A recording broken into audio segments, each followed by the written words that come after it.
Улсын хурлын дарга эрхэм гишүүдээ. Монгол Улсын засгийн газраас 2025 оны 10 дугаар сарын 30-ны өдөр Улсын хурлд өргөн мэдүүлсэн Монгол Улсыг 2026-аас 2030 онд хөгжүүлэх 5 жилийн үндсэн чиглэл батлах тухай Улсын хурлын тогтоолын төслийн хэлэлцүүлгийг Улсын хурлын чуулганы 2025 оны 11-р сарын 13-14-ний өдрүүдийн нэгдсэн хуралдаанаар явуулж анхны хэлэлцүүлэгт бэлтгүүлэхээр эдийн засгийн байнгын хороо болон бусад байнгын хороодод шилжүүлсэн билээ. Эдийн засгийн байнгын хороо Монгол Улсын хурлын чуулганы хуралдааны дэгийн тухай хуулийн 59-р зүйл заасныг баримтлан 2025 оны 11-р сарын 27-ны өдрийн хуралдаанаараа тогтоолын төслийн анхны хэлэлцүүлгийг явуулж дараах санал дүгнэлтийг гаргана та бүхэнд танилцуулж байна. Монгол Улсын хурлын даргын 2025 оны 435 дугаар захирамжаар Монгол Улсыг 2026-аас 2030 онд хөгжүүлэх 5 жилийн үндсэн чиглэл батлах тухай Монгол Улсын хурлын тогтоолын төслийг байнгын хороо болон чуулганы нэгдсэн хуралдаанаар хэлэлцүүлэх бэлтгэл хангах, санал дүгнэлтийн төсөл боловсруулах үүрэг бүхий ажлын хэсгийг Улсын хурлын гишүүн Г Тэмүүлэнгээр ахлуулж гишүүдэд Х Баасан жаргал, М Бадамсүрэн, Р Батболд, Н Батцөмбөрл, Ж Галбадрах, Д Ганмаа, Ж Золжаргал, Г Лувсан Жамц, М Мандахай, Б Мөнгө Соёл, С Мөнгө Туяа, З Мэнцаахан, Ч Номин, Н Номтой Баяр, П Сайн Зориг, О Саранчулуун, Р Сэддорж, Б Уянга, Г Уянга шиг, Б Хэрлэн, С Цэнгүүн, М Инх Цэцэг, С Эрдэнэбат нарын гишүүдийн бүрэлдэхүүнтэй байгуулагдсан ажилласан. Ажлын хэсэг төлбөрийн дэнцлийг алдагдлыг багасгах, урсгал дансны алдагдлыг цаашид үе шаттайгаар бууруулах бодлогын хүрээнд уул уурхайн бус салбарын үйлдвэрлэл, экспортыг нэмэгдүүлэх, аялал жуулчлал, боловсрол, эрүүл мэндийн үйлчлэгээр гадагшилж буй валютын урсгалыг багасгах чиглэлээр тогтоолын төслийн 1, 2, 3 дугаар хавсралтай холбогдуулан нийт 143 зарчмын зөрүүтэй санал, 4 нариулагын саналын томьёолол бэлтгэн байнгын хорооны анхны хэлэлцүүлэгт танилцуулсан болно. Мөн Монгол Улсын хурлын чуулганы хуралдааны дэгийн тухай хуулийн 59-р зүйл заасныг баримтлан бусад байнгын хороод тогтоолын төслийн анхны хэлэлцүүлгийг явуулж зарчмын зөрүүтэй саналуудаа олонхын дэмжлэг авсан аваагүйгээр нь бүлэглэн томьёолж санал дүгнэлтийн хамт эзэн засгийн байнгын хороонд ирүүлсэнийг танилцуулж байна. 1. Байгаль орчин хүнс хөдөө аж ахуйн байнгын хорооны санал дүгнэлт.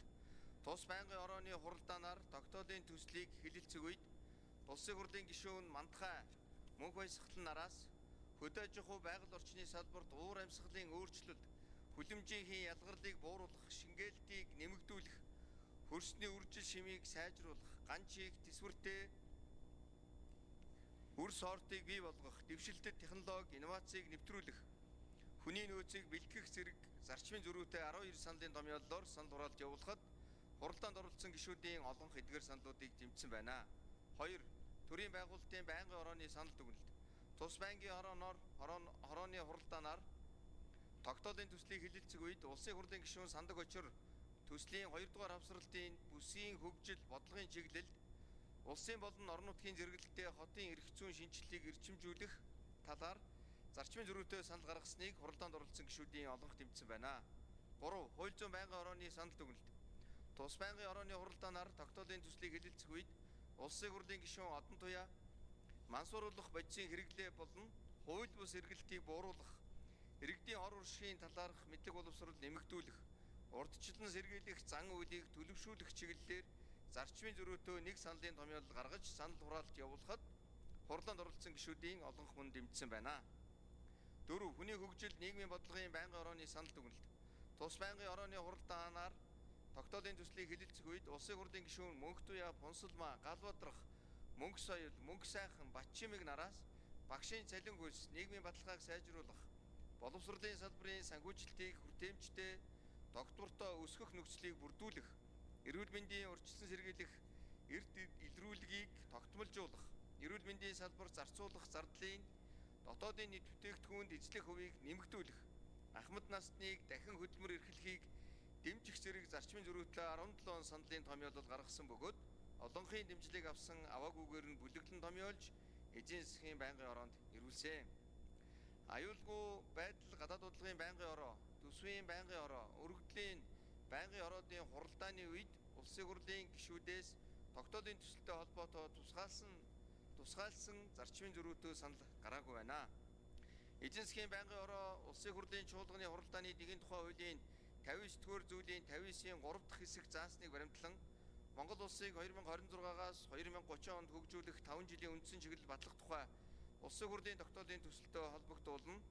Ажлын хэсгээс бэлтгэсэн болон улсын хурлын гишүүдээс ирүүлсэн зарчмын зөрүүтэй саналын томьёоллуудыг нэг үрчлэн хэлэлцсэн санал хураалт явуулж олонхын санал авсан аваагүйгээр нь бүлэглэн та бүхэнд хүргүүлсэн болно.